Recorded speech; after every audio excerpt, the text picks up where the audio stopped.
18th question. A is the sister of B.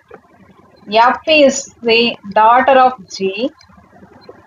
And C is the mother of B.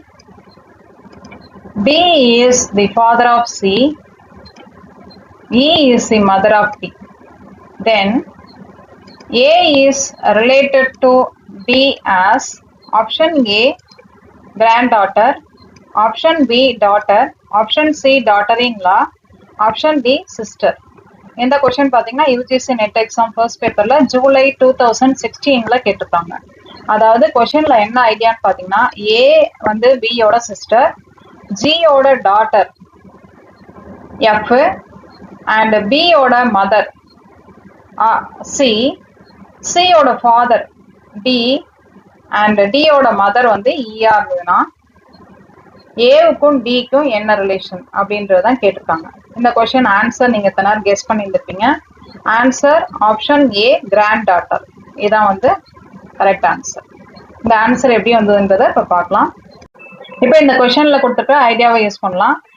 A is a sister of B. பியோட sister தான் வந்து ஏன்னு சொல்லியிருக்காங்க. அப்போ வந்து ஏவுக்கும் B, ஏ வந்து பியோட சிஸ்டர். இதை நோட் பண்ணிக்கலாம். அடுத்தது என்ன சொல்லியிருக்காங்கன்னா பிக்கும் சிக்கும் என்ன ரிலேஷன் பாருங்க. C is the mother of பின்னு சொல்லியிருக்காங்க. சி வந்து பியோட மதர். சி வந்து பியோட மதர்.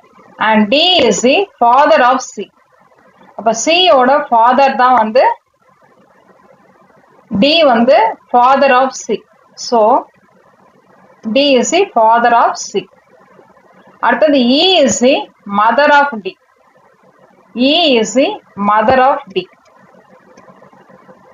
இப்ப ஏவுக்கும் டிக்கும் என்ன ரிலேஷன்ன்றதான் கேட்டிருக்காங்க. அப்ப இந்த ஆன்சர் தான் நம்ம கண்டுபிடிக்கணும். ஏவுக்கும் டிக்கும் என்ன ரிலேஷன்.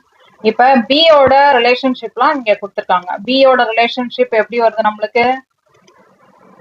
பியோட ரிலேஷன்ஷிப் பாத்தீங்கன்னாக்க இந்த சி வந்து மதர் ஆஃப் பி, அப்புறம் டின்றது ஃபாதர் ஆஃப் சி, இன்றது மதர் ஆஃப் டின்றது கொடுத்துருக்காங்க.